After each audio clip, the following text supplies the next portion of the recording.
Yo. Why the fuck niggas think they got to go report to another nigga about me? Alright, look, you know what, nigga? Go tell him. Go tell whoever you think is in control of me, nigga. Huh? Drag dash. Go tell him, nigga. Yeah. Drag to the motherfucking ass, they don't want no problems with them. Yeah. What's up, my fallen angels? You're at the channel. You fell into it because you're all my angels. And I'm going to do another reaction video. And, of course, I'm going to play some women. You know, I'm not going to do the constant twerk. And I'm going to put some, no volume. I'm going to put, you know, some Coi Leray we have. 6ix9ine, his fact song is a lot of butts and stuff. And just those two? Yeah, and another Coi Leray. Yeah, like 2 Coi Leray songs. So, you know, there's some women going there, so you can watch either or.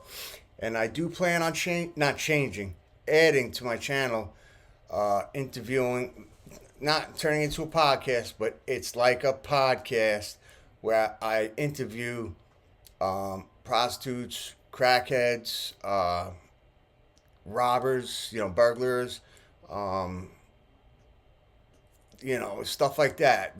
Criminals also that went to prison, you know, all that stuff, just to get their side of the story, and so I can ask them the questions. I've been through it all. I've bought prostitutes. I've had fights with prostitutes. I've been to prison. I've done crack. So I ain't better than any of them. But you know, some of them that I talk to won't be at the moment doing it. They might be talking about what they did in the past, and I'll just have it like a podcast. They'll be here and there, but it's hard. I'm not really supposed to have visitors where I'm at, so I'd have to kind of figure it out outside.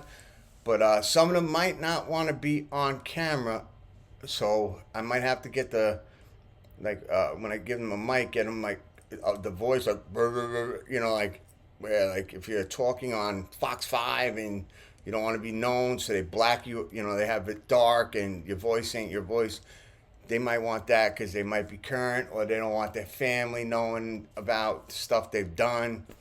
But that's when I could do it, you know. But that is my plan. So let me know what you guys think down below about that stuff, you know, because I need some messages. I need some thumbs up. We're gonna set a goal. 3 thumbs up. You know, people get thousands and thousands and thousands. I get like 2 or 3. I get some thumb down, but it's don't matter if it's thumb down or thumbs up. It's still a reaction, so it's still pump me up. I don't know if you can even, what's that word where you can hype? I don't know if you can hype me yet. I think I'm close. I have all the subs. I just don't got the watch hours, or I could be able to hype. So, but if you can, do it. If you can't, don't do it. But I'm going to stop the talking, and we're going to start doing this video reaction right about now.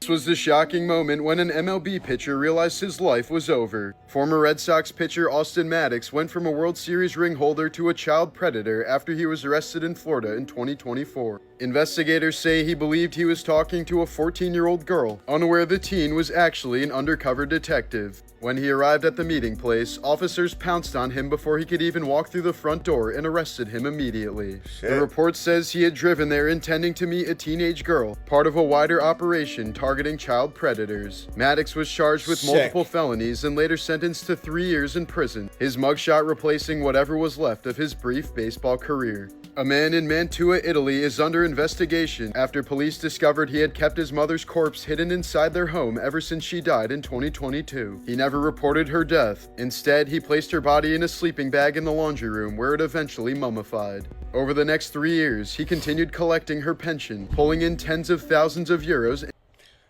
People are sick. I'm sorry for the pause in the middle of it, but the last video, there's so many. I had to explain that to my my fiance, my manager, my CD pack. She's everything. I had to explain to her how much there are in this world. I didn't even believe it existed until LimeWire came out, you know, and I would download movies that are in movie theater, and I would see stuff that I don't want to ever fucking see again.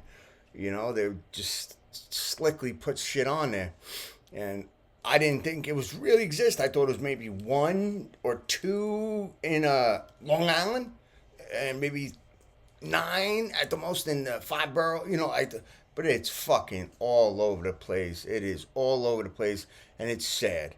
You know, we even watched some stuff, a video that wasn't supposed to be seen. It was on YouTube, a TikTok reactor, where these guys were talking about like being on an island, and are there little kids nearby? They're talking about Thailand and some places that were near that island, so they can get children, so they could have sex with children.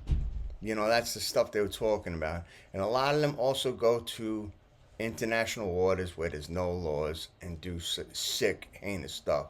So I told her, even it's like 60% in prison, they're SOPs, man. You got to watch who you're talking to. And you got to check his file. Check his papers, you know what I mean?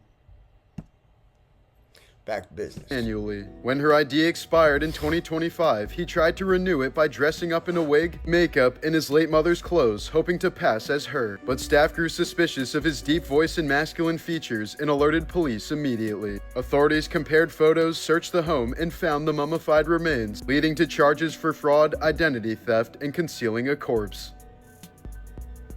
It's not the end of the world, and it's not gonna be for a long time. I mean, it does end for a whole bunch of people every day, and yet the world remains. If you want to understand what's happening right now, or what's about to happen, well, just know that what's about to happen has everything to do with how you're behaving right now. Because though the world is full of people, no 2 people are getting the same experience. Let me say that again for you. No 2 people even can experience the same reality.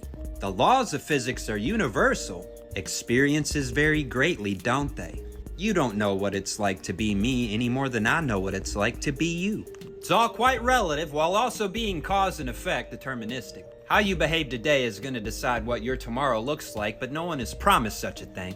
However, if you get one, it's definitely going to include the outcome of your own decisions, while also being impacted directly and indirectly by the decisions of others. These things are both true. Now, when I say to y'all that history repeats, I mean in this way, Fibonacci sequence. You can see that though it is cyclical, it's not a circle, it spirals out as it goes. The pattern repeats and gets bigger as it does, and such is world history. I like to think of world history in the terms of ages or worlds. I think there's been at least 4 worlds or 4 ages on the face of this earth. Call me crazy, but I believe that the Stone Age was the time before Noah's flood, when they were building all those megalithic structures all over the face of the earth. Now, my version doesn't quite jive with academia. For this reason specifically, I'll just tell you. I believe that looking back on the historical record, or looking back in time, is like using an old-fashioned magnifying glass, where in the center it's very clear, but on the edges, the further you go from the center, the more distorted and larger the image becomes. I believe that deep time is an illusion, where the further back you look, the longer it seems you're looking, because you cannot move the magnifying glass to discover exactly what it was. The center of the magnifying glass is the present, right now. Any looking back in time is the edge where it gets distorted and looks bigger than it actually is. That's my theory anyway. Welcome to my TED Talk. So how long does an age take? Well, it's relative. I don't believe 1500 years now means what 1500 years used to. Stuff like the earth is spinning much slower than it was, whether you believe in that or not, just whatever's happening there, used to be happening much faster. Stuff like the earth used to revolve around the sun much faster than it does now. The solar system, if you believe in it or not, whatever's happening there, is a machine, much like an atom or a cell or a human body, where all the processes aren't just happening for no reason. That's what makes everything what it is. It's making reality, if you will. It's making our reality and influencing it directly. Without the sun, who are we? Without the moon, neither are we. It's all dependent on everything that's in it to be what it is, of course. Just like the cells in your body count and work together to make your organs. Your organs function together in unison to make your body alive, right? Just like the leg bone is connected to the knee bone, so is Jupiter connected to absorbing a bunch of space debris so it don't hit the Earth. Don't hit us. Yep. And the geological forces on the Earth, and so also the weather, is dictated by the sun and the moon. Now, when I say that time does this right here, it does, but it gets bigger as it goes, if you will. I consider the first world or age to be from Adam to Noah, and that world ended in a flood. The human population bottlenecked to just 8 people. I think the second world or age was from Noah to Moses, and that age ended in 1450 BC in the Valley of Armageddon, where the Egyptian Pharaoh records that vile prince of the north has gathered all the armies together in the Valley of Megiddo. That sounds like the biblical narrative and the revelation of Jesus Christ. Yes, indeed it does. Of course, the end of the world spreads out from where it happens, and that takes a little time. By the time that reached up through the Levant to the northern Mediterranean there, it's called the Bronze Age collapse, where civilization collapsed and was followed by a Dark Ages, where it was definitely reborn, bigger and better than before. At the end of the second world, I'll call it. Sorry for cutting this smart gentleman off, but our timeline isn't right anyway, because I forgot.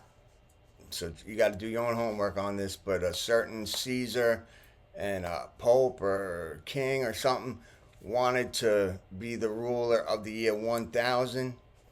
So they, changed the time like by 300 years. That's why Dark Ages happen, because there's no proof of anything being done. There's no records of anything. Just people messed with the time. People messed with the calendars a whole bunch of time. Right now we're on it. What we're on now was different before, and before, but the 300 years. That's why, like, when you see a couple of the places, they add a 1 to it. It's really a J, but they say it's a 1, and they make it look more like a 1. Like when it was founded, the building, that's like the time of Jesus after his death. So a lot of shit is messed up, and I think America was totally populated, totally buildings we founded, not made, found, after we took them over like idiots. Not my people, I'm Italian, but you know what happened, history.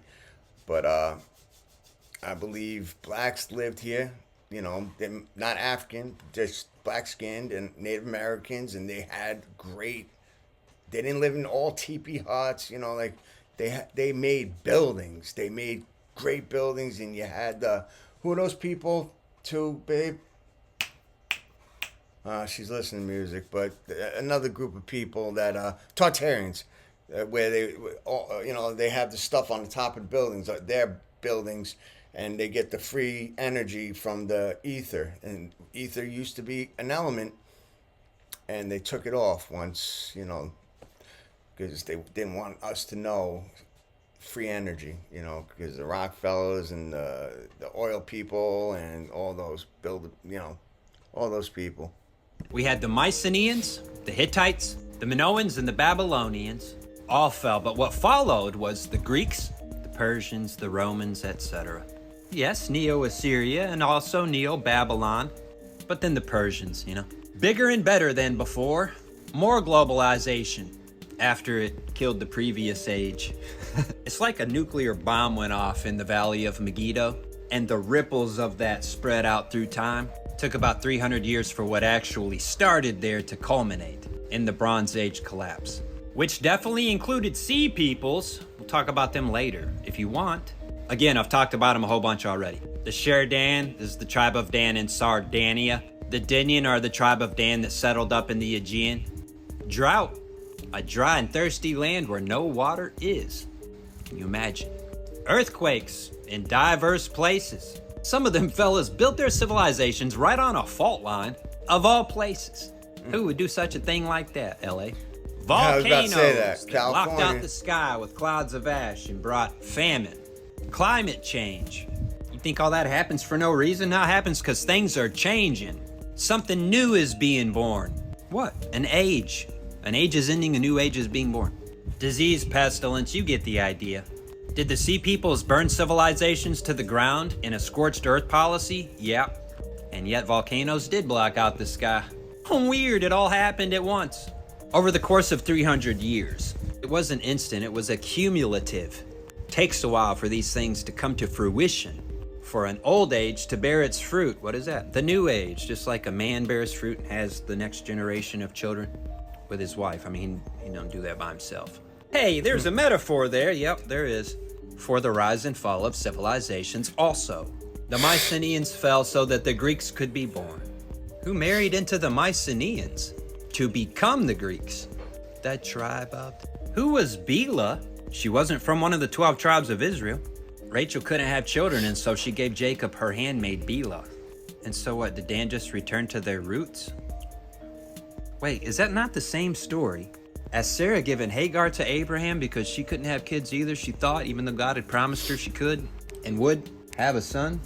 And Hagar bore Ishmael, who fights against Isaac to this day as prophesied. Just as Dan fought against Judah? It's just history repeating, fam.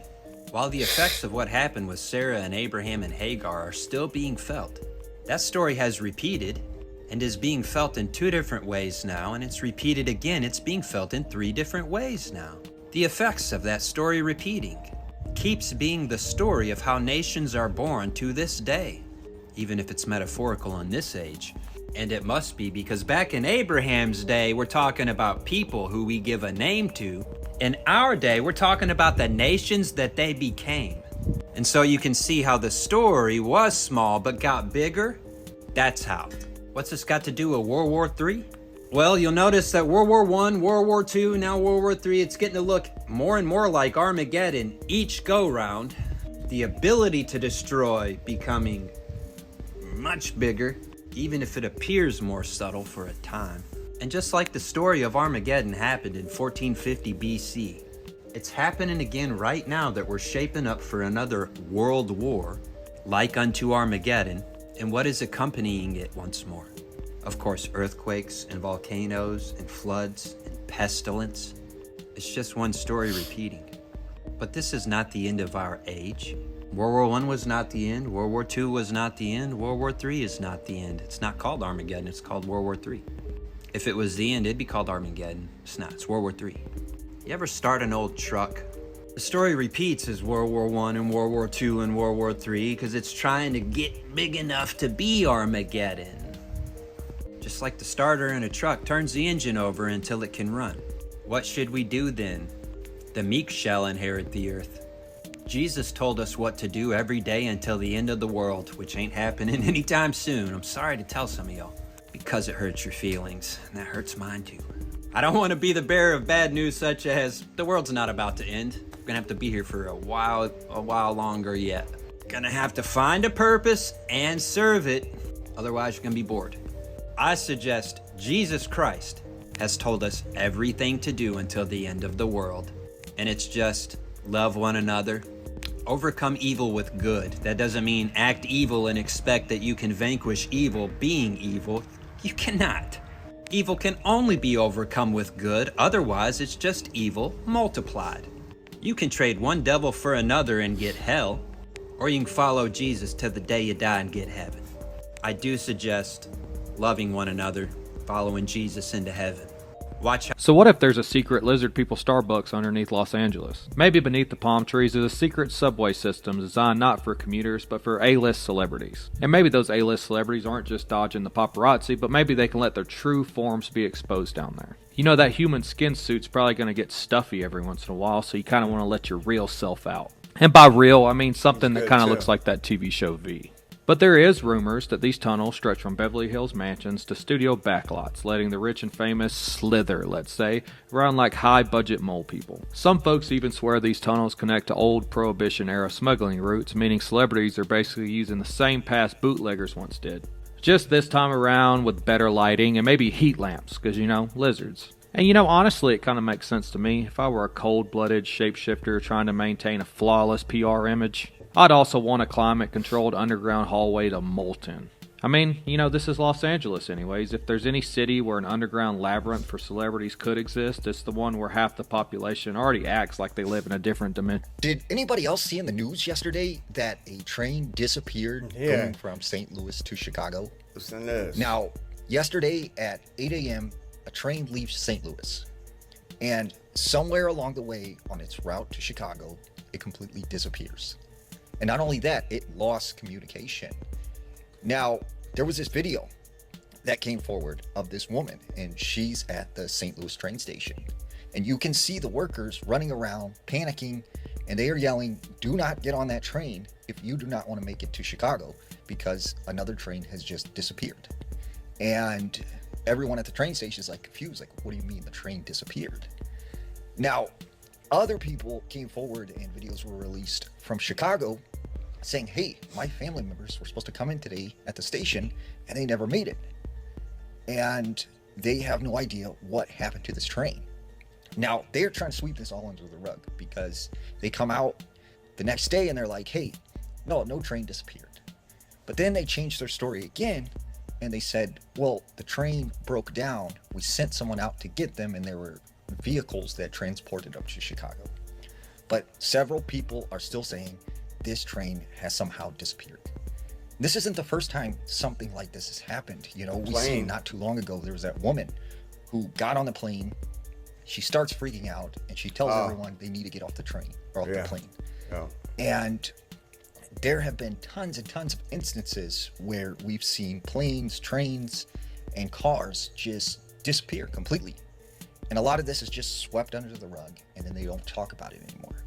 So what do you think? The last 24 hours have been insane. Despite Stranger Things 5 literally breaking records on Netflix, it is now dropped to the number 2 spot after the Diddy documentary was released just 2 days ago. And Diddy himself is pissed. He even sent a cease and desist letter to Netflix saying that the footage they obtained of him was illegal. I mean, pretty ironic coming from Diddy. Talking about people in the Diddyverse, never seen before footage was released of Epstein's Island. And as you'd expect, very creepy. There's even one picture of a dentist chair surrounded by masks of men on the wall. And also a whiteboard with the words power, deception, political, etc. I mean, what even is this shit? Huh? Some creep brainstorming session? And what the hell have they blocked out? Also, don't know how many of you believe in vampires, but a British teenager has gone missing near Dracula's castle. Yes, the Dracula's castle in Transylvania, Romania. 18-year-old George Smith went hiking alone in the mountains but has not been seen since the 23rd of November. That's coming close to 2 weeks. And despite this, no one knows where he went or what's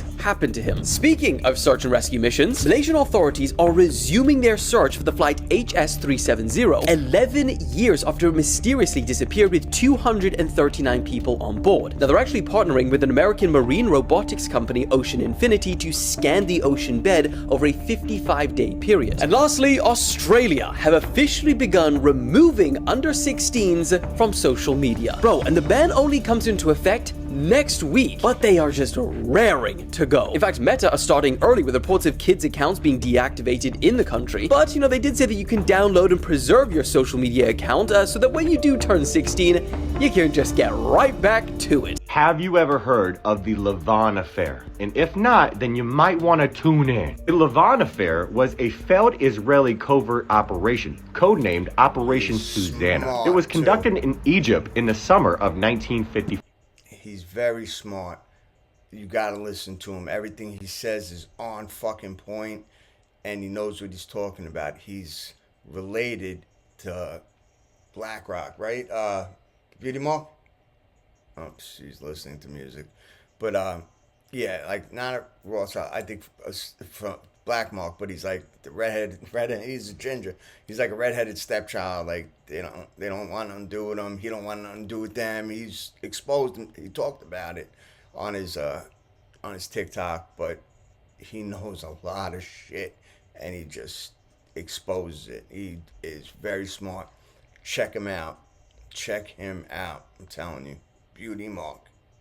right? As part of a false flag operation, might I mention, this is all publicly available information, by the way. A group of Egyptian Jews were recruited by the Israeli military intelligence to plant bombs inside of Egyptian, American, and British-owned civilian targets, cinemas, libraries, American educational centers. The bombs were set to detonate several hours after closing time, and the attacks were to be blamed on the Muslim Brotherhood. But get this right, the operation actually caused no casualties among civilians, but you know what it did do? It created a climate of sufficient violence and instability to induce the British government, which, let's be honest, has always been caught up in these foreign conflicts and affairs. Let's go all the way back to 1948 with Mandatory Palestine. Don't know if anybody knows what that is, but to induce the British government to retain its occupying troops in Egypt's Suez Canal zone. Pinez Lavan, which was the Israeli defense minister at that time, was forced to resign as a consequence of that incident, okay? Which makes me wonder, why is Netanyahu, when being asked for a pardon from the Israeli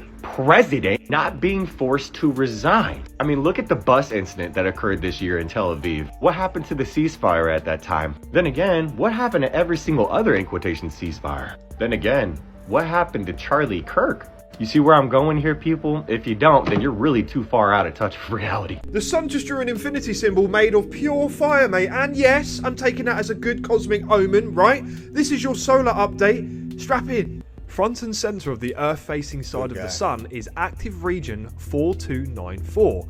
It's big, impressive, and the kind of region we expect to produce major solar flares. But over the past 24 hours, not much has changed at all. A little development in the intermediate section early on, but overall, despite its massive size, its magnetic complexity just isn't delivering anything wild just yet. And SWPC's flare probabilities reflect that there's a 45% chance of an M-class solar flare and a 10% chance of an X-class solar flare. So the potential exists, but it's not popping off big events just yet. We actually just went through 3 straight days with no major solar flares, which is pretty rare during active solar periods. But then, out of nowhere, the sun released a gorgeous M6 class solar flare, breaking that quiet streak in spectacular fashion. And get this, that flare didn't come from the huge AR4294, it came from the tiny active region AR14300, the little region that most people overlook on first glance. And the flare it produced was stunning. The bright ribbons actually formed a shape that looked like an infinity symbol, a looping, balanced structure that caught a lot of attention. A lot of people are calling it a good omen, a symbol of renewal, energy cycles, and cosmic flow. Whether you're into symbolism or the science, it was an amazing sight to behold. So here's the solar lineup right now. AR4294, it's big, but it's quiet. AR14300, small but powerful with the infinity flare moment. All of this is happening on the Earth-facing side, so I'll be watching closely for CMEs, boosted solar wind, or more surprise eruptions, mate. Now, don't let the quiet nature of the largest sunspot fool you, because it is a ticking time bomb and it is aiming towards Earth, and all it needs to do is just go pop with a giant, powerful CME, and we could be in for some fun, mate. So yeah, I'll be observing to make sure that there's nothing major going down, or if it does, you will be first to know right on this channel, mate. So yeah, strap in, mate. Cool symbology and exciting thing. You have never seen a guy touch something this old. Or maybe you have, but that's none of my business. It may just look like an old rock, but it's actually a fossil of an insanely ancient life form. So old that for a long time, this was the oldest evidence of life on the entire planet. So this stuff is called gunflint chert. This is a much nicer example. It can be found along the banks of Lake Ontario, and it is an absolutely staggering 2 billion years old. That's pretty old, like dinosaurs, trilobites and stuff. No, I mean like really old. We're talking Paleoproterozoic era. The Earth may as well have just been an alien planet. Life had just evolved a crazy new feature, which is not being killed by oxygen. And for the most part, it looked like this. Or just big like colonies of bacteria, like these things called stromatolites, or everyone's favorite pond scum, or algal mat if you want to be technical. And these layers are the fossilized remains of those algal mats. While there's now stromatolite fossils in Australia that date to 3.5 billion years, for many years this was the oldest evidence of life ever discovered on the planet. If you like weird stuff like this, sauce me a follow. Now you can no longer say that— Did anybody else notice in the newly released Jeffrey Epstein mansion photos that this is clearly a child-sized dental chair? But also, look at all the heads that are on the walls of this specific room, right? Look at the noses in particular. I wonder if anybody were to analyze any of these faces, if they would match anybody on a specific database. Because then you have this photo that was also released, right? Look at these names right here, but 1, 2, 3, 4 are blacked out. Why? If you zoom in just a little bit closer, these two specifically can perfectly fit a very specific last name. I mean, look at the name Larry, right? You got 5 letters, right? I'm pretty sure it's not that difficult to do some simple math here. But then how many names do you have on this phone right here, right? How many faces do you have in this room? Did anybody notice that? Which leads me to an insane theory that I feel like a lot of other people would probably agree with. What if somebody, right, wasn't actually that somebody? You feel me? Call me crazy if you want, but considering everything that has happened in this year already, I'm starting to think outside the box every... Generally, my point was... What he was trying to say there is showing the masks, human masks, you know, realistic looking ones, and he's a billionaire, multi-billionaire who's involved in all scientific stuff. He had blackmails on a lot of people that they might have just got him out and just, well, there was a mask. You know, he's being someone else right now. You know, who knows? Who really fucking knows? Is that the fucking 10 Commandments? From the Bible? We have some crazy things happening in the world right now. Jeff Bezos has declared that Earth has no plan B and says that all data centers need to be moved to the moon. We really about to build AI data centers in space? A record 32% of all household wealth in the United States is held by people over 70 years old. Germany is now testing AI-powered cockroaches in order to spy. That's creepy. Oh my gosh. China has now reached out to NASA for the first time in history because they're trying to avoid satellites colliding. This is actually crazy. 25% of everybody in the United States has used a buy now, pay later service to buy groceries. And apparently this is really bad because the credit bureaus don't see this debt with this sort of micro loan. And a lot of us apparently are taking out 5 or 10 of these with Amazon and groceries. And the economy could be a lot worse off than we think because there's not enough data on it. Woo! Have you used one? Let's talk about this because it may be embarrassing, but we really need to be speaking more about what's going on with money in the United States, right? If you've seen Game of Thrones, then you know what wildfire is. George R.R. Martin did not invent that. He was inspired by a real-life weapon that is arguably way more terrifying: Greek fire. The difference, wildfire is fiction and Greek fire actually existed. And since its invention in the 7th century, historians, chemists, all kinds of scientists have been trying to figure out what is actually in Greek fire, and it has remained this elusive mystery until recently. Welcome to my Stranger Things series, where I talk about the weird, wild, and wacky mysteries that have been solved by science. Let's get into it. In the 7th century, the Byzantine Empire had this weapon called Greek fire. It was this chemical concoction that could burn on water, stuck to whatever it touched, and could not be extinguished. It was launched on these bronze tubes, mounted on ships, and ignited enemy vessels from a safe distance with this roar of a flame and billowing black smoke. The Byzantines used it with incredible success for nearly 600 years. If you were an enemy of the Byzantine Empire, you better believe you were throwing all kinds of money and resources just to figure out what the heck is in Greek fire. But here's the thing, despite extensive historical records describing its effects, nobody knew how to make it. The recipe was such a closely guarded state secret that it died with the empire. For centuries, historians and chemists tried to reverse engineer it. Theories were everywhere: pine resin, petroleum, sulfur, quicklime. People ran experiments, but nothing quite matched the historical accounts. Greek fire was supposed to stay liquid, burn intensely, stick to surfaces, and somehow burn even more fiercely when it hit water. Then John Haldon, a Princeton professor specializing in Byzantine history, recreated a small-scale model using crude oil and paper ships. It worked well enough that he considered the mystery solved. Then, decades later, a documentary crew approached him to do a full-scale version for a show, Machines Time Forgot. That's that's when Haldon hit a problem. Crude oil turns to this sticky tar after 24 hours of storage, but historical accounts always describe Greek fire as a liquid. If it wasn't crude oil, then what were the Byzantines using? So that's when they started doing some detective work.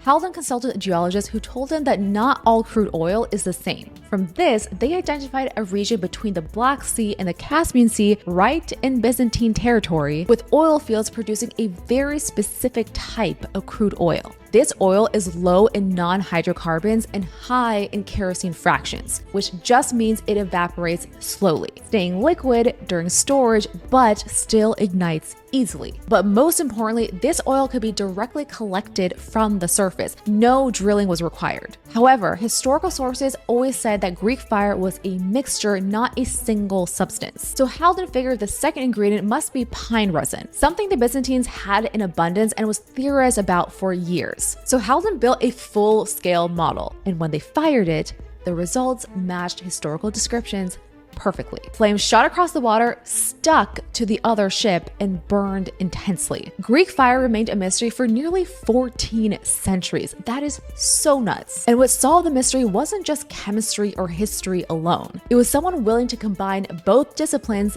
ask the right questions, and actually build the thing. Follow me for more of our Stranger Things series, and make sure to subscribe to our YouTube channel for a very special Stranger Things big episode. Scientists show off a new shape from space. It's classified as a soft cell shape, a broad class of shapes with minimized corners, edges, and/or faces. This particular specimen is called an F2 cell. Oxford scientists describe it as one of the visually most attractive soft cells. Its faces don't have to be flat, and its edges don't have to be straight. The shape is naturally lazy, meaning its surfaces take the least amount of energy to form. Researchers wanted to visualize how an F2 cell behaves in microgravity with water, because on Earth, the water cannot form the surfaces that create the visually attractive cell seen in space. Some soft cell shapes can even be found in nature, such as seashells. The experiment was originally intended as a demonstration for high school students.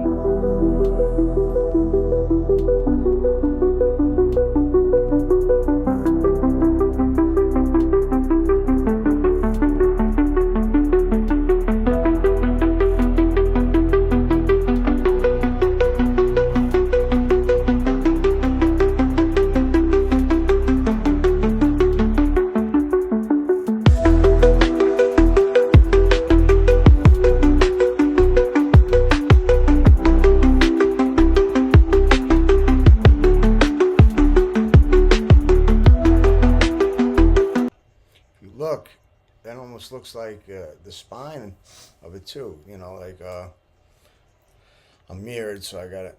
The head is all the way that way, the first set of feet, and then but from the head, the neck, and it has the whole spine, and then the back legs. So that's interesting, because you know, they have like giants that could have been petrified, and mountains that are flat on top that could have been trees that were cut down, gigantic trees, and they proved, like, they pulled pieces off and showed that it's like petrified wood and stuff like that. But there's a lot of stuff.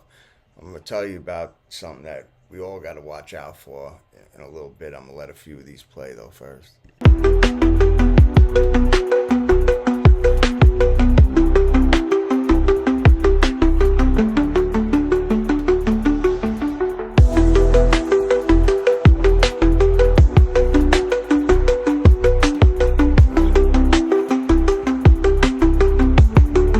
Never touching snow after seeing this. It's like styrofoam. America, the world's messing with the weather. Surprised it melted.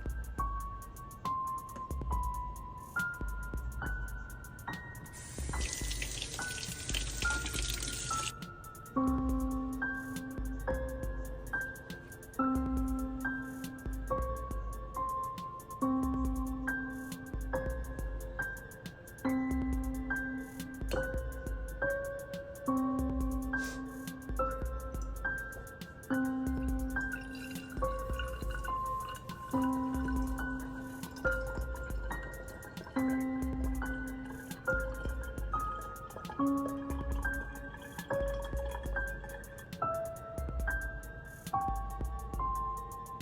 have one day left to hear this. I'm your online astronomy teacher, and I'm also just a real person. I spend all day combing through research to make these videos for you guys, and you have made my dreams of talking about my passion completely come true. You've changed my life. I think for the first time in my life, I'm nominated for an award, and I'm certainly not the biggest creator there. I don't really have a shot of winning, but I think that the science community is very strong. And no matter what happens, I'm so excited to attend this event and represent us, the nerds. But as a last ditch effort, if you've ever learned anything from my page, I would be so honored if you would vote for me for the Today I Learned Creator of the Year. It only takes about 4 seconds. You just search TikTok Awards in the app, scroll to Today I Learned, click on me. Now, I don't want to threaten you, but if you don't vote for me, then maybe in the future I won't tell you about the alien.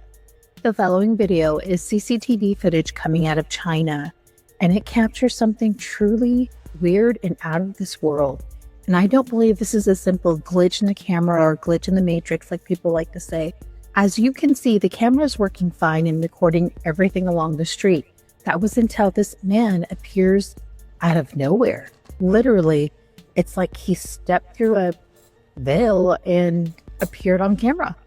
And there is no glitch. There are no little signs of maybe of a camera malfunction. Nothing. So was this a time traveler? Or was this teleporting? Or is this something else entirely? Take this video, comment below, tell me what you think. I'll tell you something too. That is crazy. That is fucking crazy. I know when news goes on, stuff like that happens, but that's because they do the backgrounds and they start and finish, and sometimes people just get into the frame and stuff like that. But they have these nanobots now that can even be inhaled or injected, like as if you were getting the vaccination. Yeah, I don't know if I can say that word, but where the nanobots go in your system and they can control them. You can't see them, like you can even breathe them in. They are controllable. They could break the blood-brain barrier, and they could do heinous shit. And America has it, China has it. Like, they could do a lot of fucked up things to us just to get us to be, to obey, to be less angry at them, you know, like more docile and shit, you know. And there's this thing that they did back in, I learned it from another guy on the TikTok where, you know, without permission, just like they always do when they do research back then, left hemisphere and the right hemisphere of your brains, they separated them on people, and people were able to function like normally. Like there's no left and right, and like one side's one way and the other side's the other. They were able to function normally. But in doing that, that also is where your pineal gland is. Like we would have to remove that, and with these things, with the breaking the blood-brain barrier and them able to control it, they might be able to do that and attack our brains, and they're able to control these insects and all these other things, rats, by their brains, by sending electrical signals, control their movements and all that. Like, there's a lot of dangerous shit going on, and I'm starting to get scared, and I'm not happy with some of this technology. The wrong people have it. The wrong fucking people have it. And this Genesis Oracle, guy, you know, and Palantir and all, like they want cameras everywhere, and they're all gonna be AI, and they said everybody's gonna do good because they're all on camera, and like it's all our data. They can even check just from your Wi-Fi router where you are, how you're moving, just by sending signals out, and they can use the AI to map it out and see you moving and walking in your house. Like, it's fucked up what they're able to do now, and I hope you guys are aware of at least some of it, you know? That shit is crazy, though.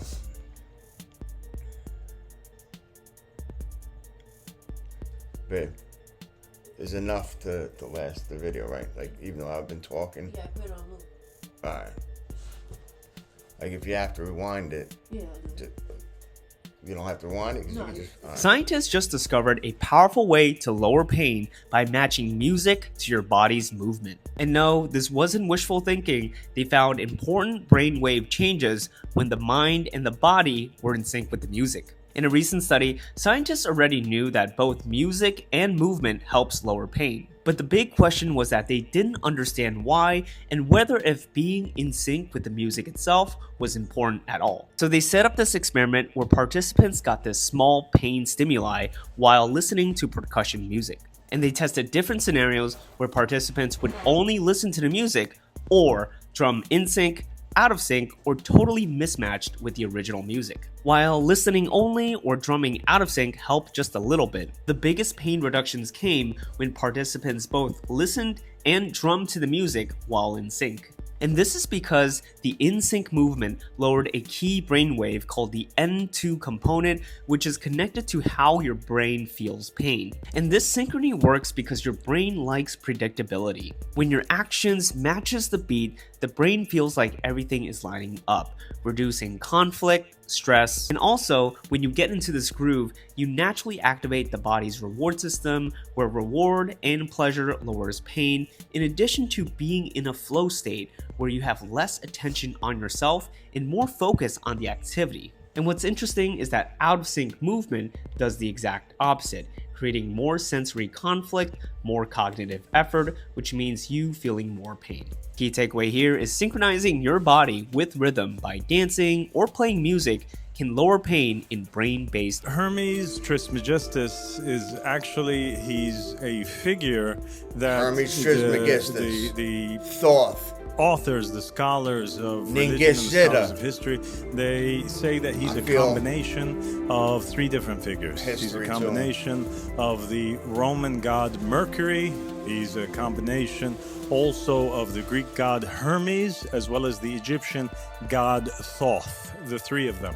In the temple which is of Ningisida Isna from Anunnaki. Egypt, there is also this kind of saying or this phrase that's dedicated to Thoth that is inscribed on the temple, in which they say, Thoth, you are great, great, great. And there is where they draw the thrice great, or him being, Hermes, the thrice greatest. There have been some incredible new advancements in organ donation, both from animals and growing organs in animals, as well as, growing blood, which has historically been a very difficult thing to do.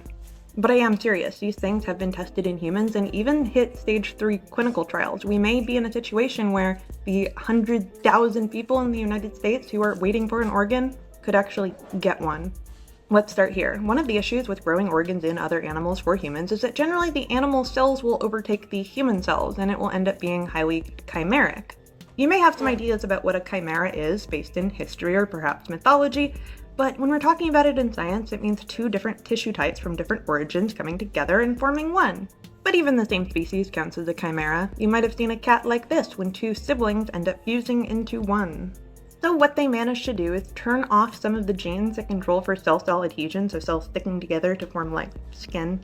This allows the human cells to proliferate and compete less with the animal cells in the embryo. The ultimate result can be growing something like a pig with a human heart that will ultimately go to a human patient. Now, in some circumstances, when there are just no other options, people will get a non-human organ from an animal. And a research group managed to reverse the rejection of that organ not once but twice in a human patient. Now that person was not legally alive.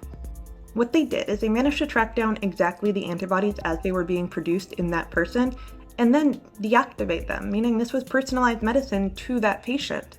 Your body is going to attack something that it does not consider to be self, and those can be neutralized, and that will be different for different individuals.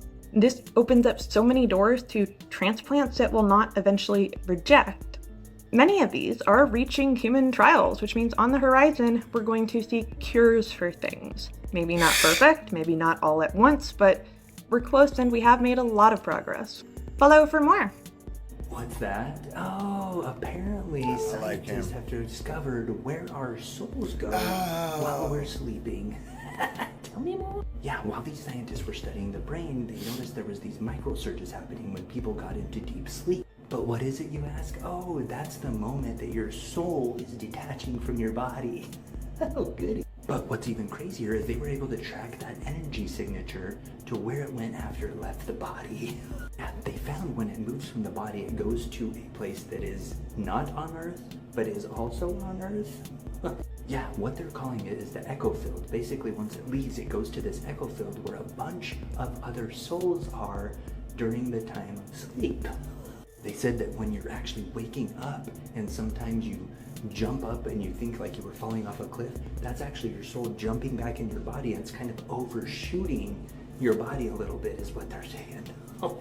So now what they're trying to figure out is what these souls are doing in this echo field when they're there. Have you seen that TikTok?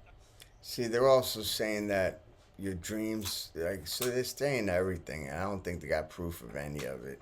That when you dream, your dreams are real. It's just you in other dimensions, like other versions of you, and they're all real. I find that really hard to believe. You know, I find that, you know, show me some proof. Give me some. I got to do my research, my homework on a lot of the shit, you know, before I start believing it.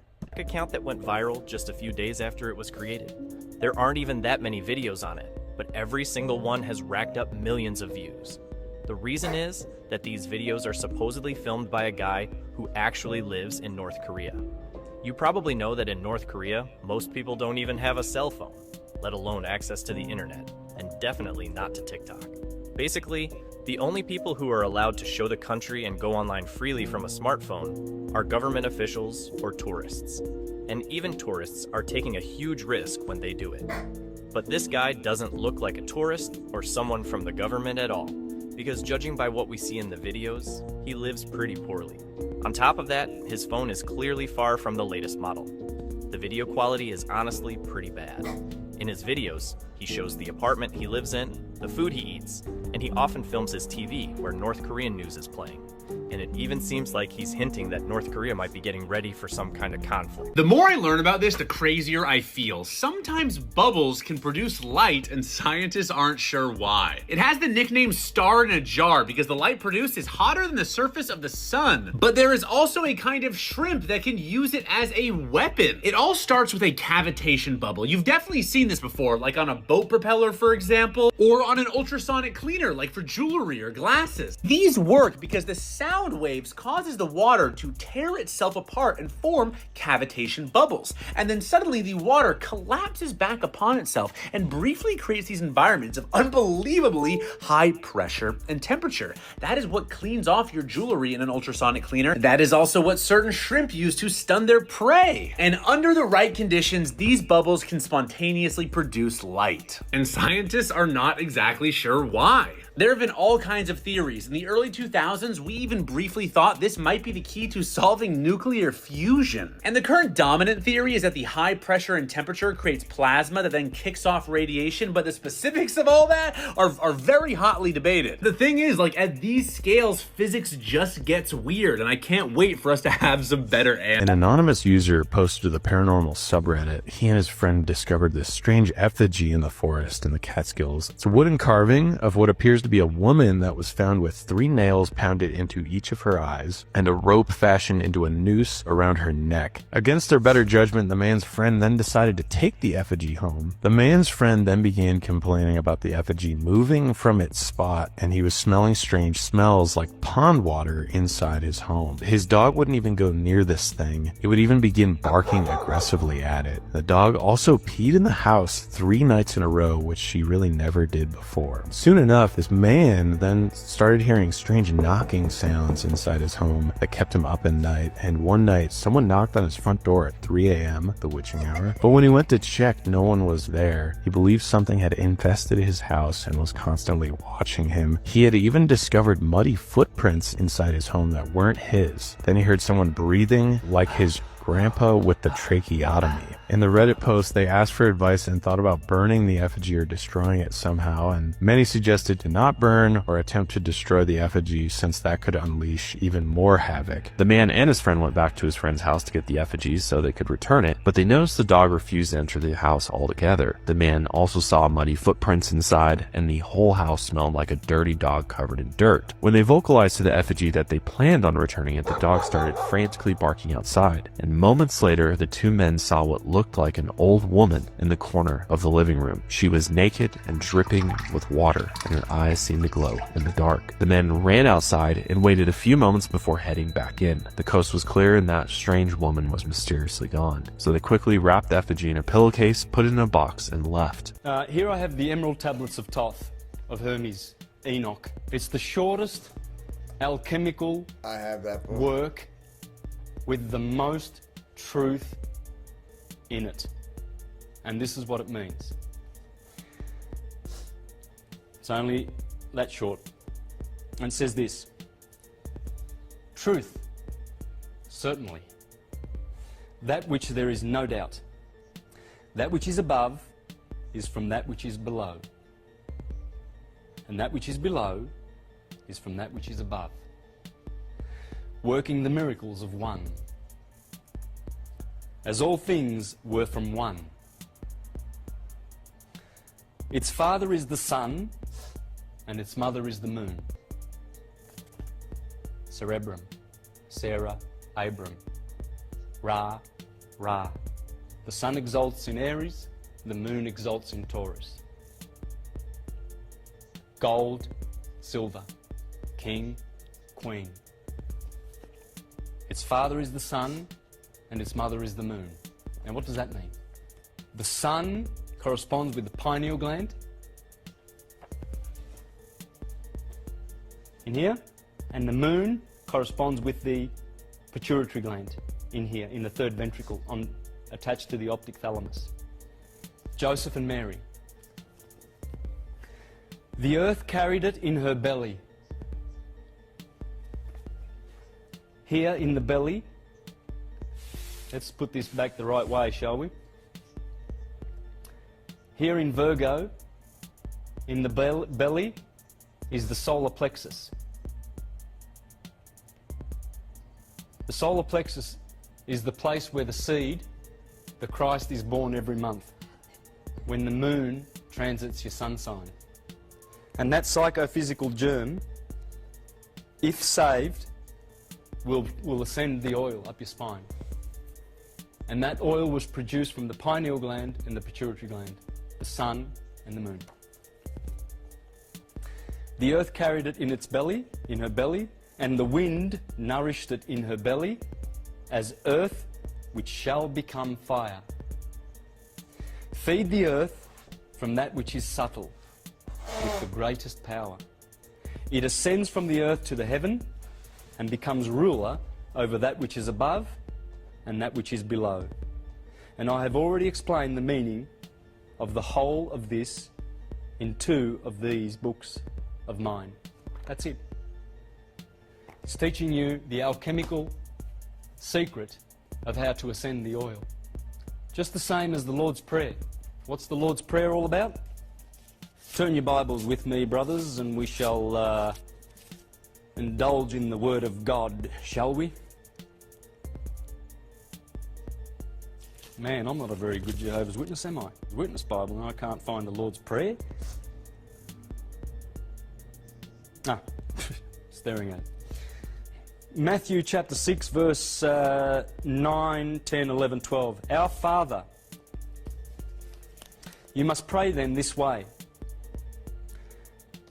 Let's do this, shall we? Because it looks better when it's up high. Or, let's do this, even better.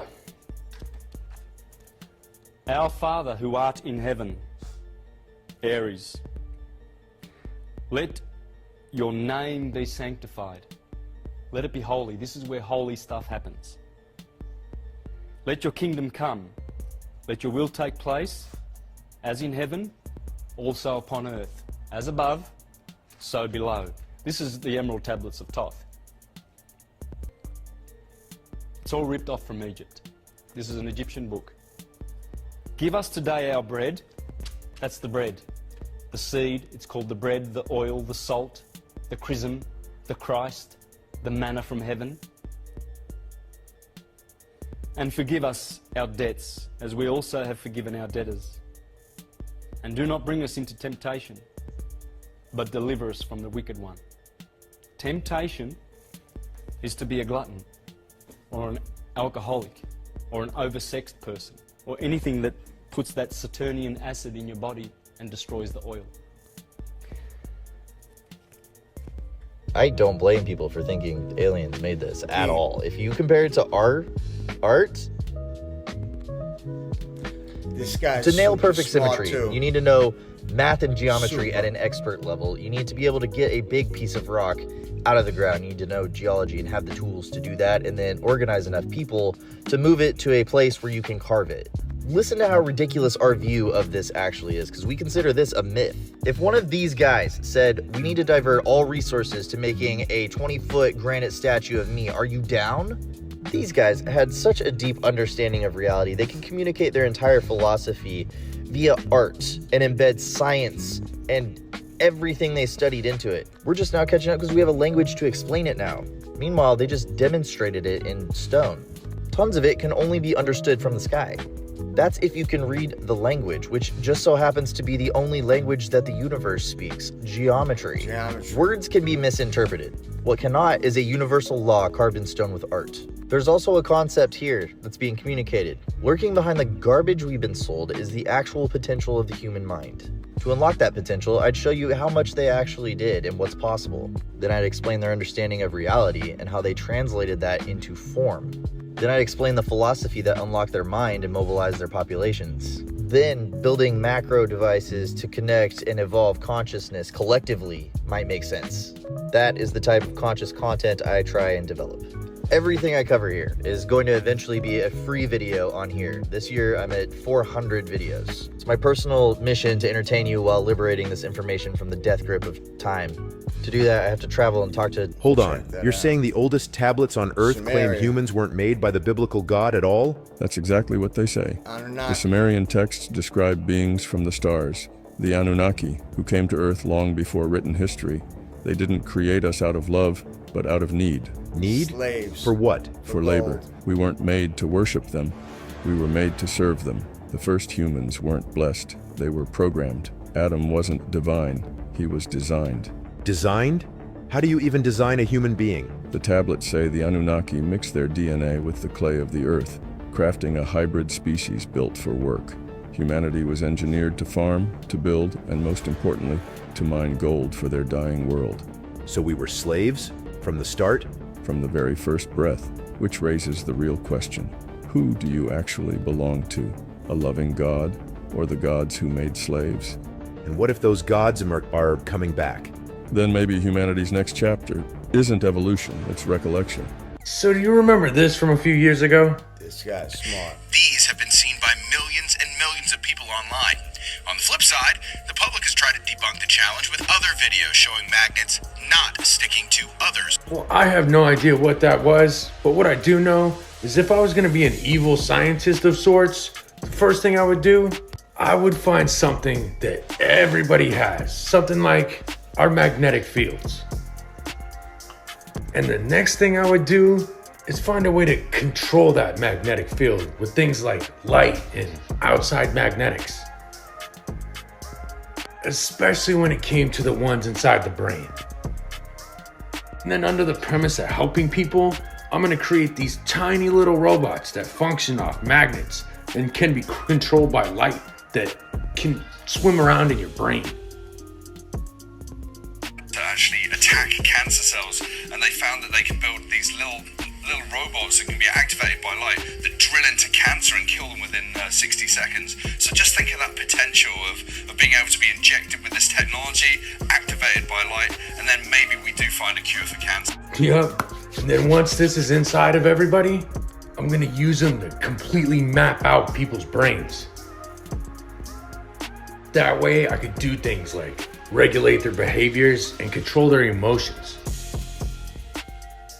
Before too long, I'll be able to control people's emotions their motor skills, even their appetite. Then I could just make people do whatever I want. Yeah, I think I'd make a pretty good bad guy. What do you think? I said male lions are wimps. Turns out they're the only reason. That's what I'm talking about. That is basically exactly what I'm talking about. So you guys really need to pause and read those articles that he walks away from and points up. He just watch his TikTok, whatever. That's what he always does, stuff like that. And that is very bright of him. And the way he words it, he's able to get it to stay on TikTok without getting any hits or you know copyright, whatever. You can't say he's talk about certain things. He does it perfectly. And that's stuff I was just talking about before. It's this world is getting fucked up, man. Our kids are gonna be fucked. Our kids.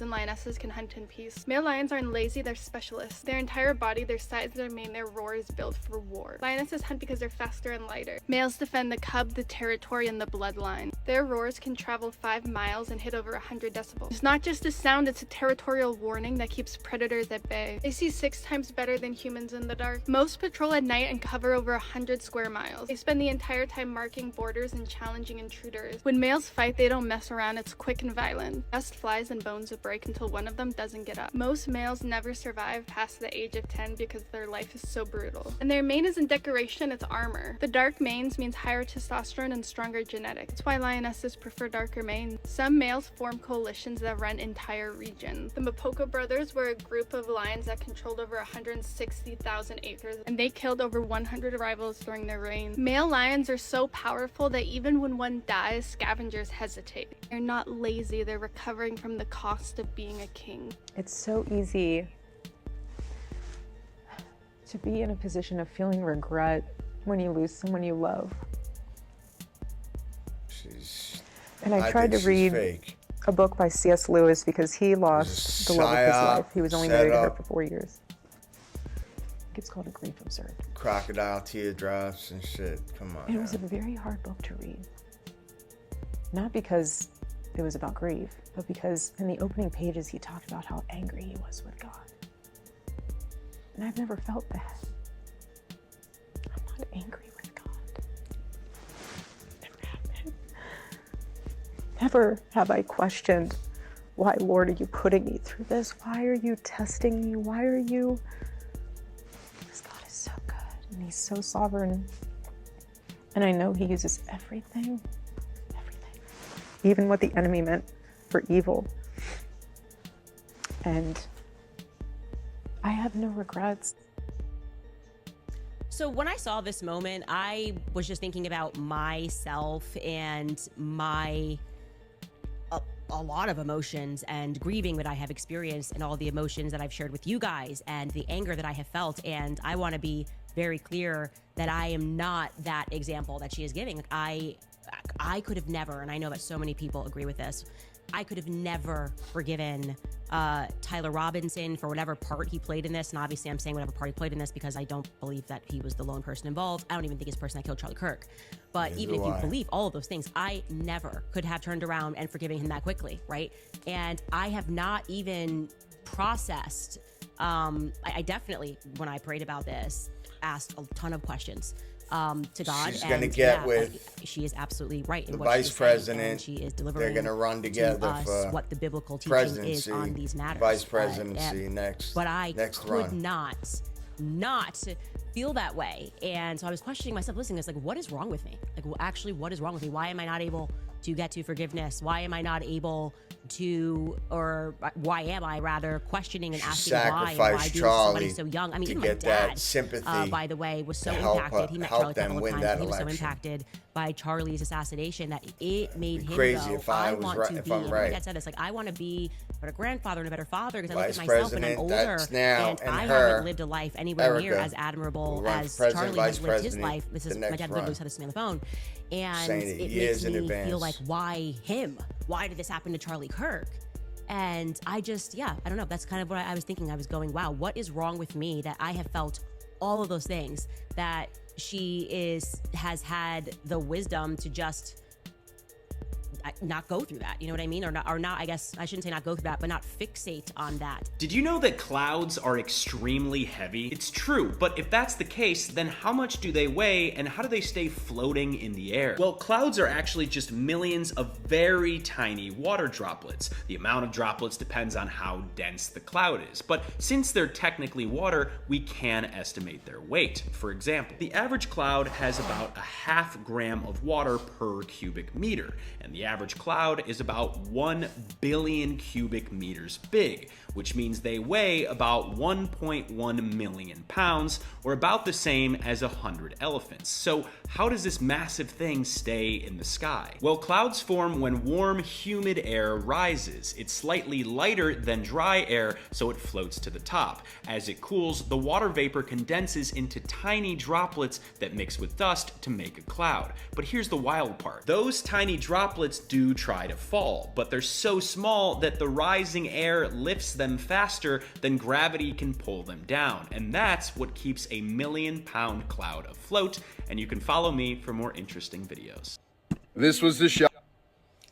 So that's it. I hope you guys enjoyed it. I'm going to be making more videos. You know, you guys are going to keep seeing me. I'm going to try to do those interviews as soon as I can. I think I might have someone, but right now they don't want to be seen. It's a drug addict that has, you know, also prostituted. So I got to see how I can set that up. But I'll talk to you guys later. And I hope you guys enjoyed it. Give me a thumbs up and subscribe if you haven't. I need a little more. I've been doing this a long time. And right down below, comment, you know, tell me fuck you, or just tell me what you want to see, you know, like me react to. Just tell me what you want, you know, because I'm just talking head. All right, my angels, I'll talk to you later.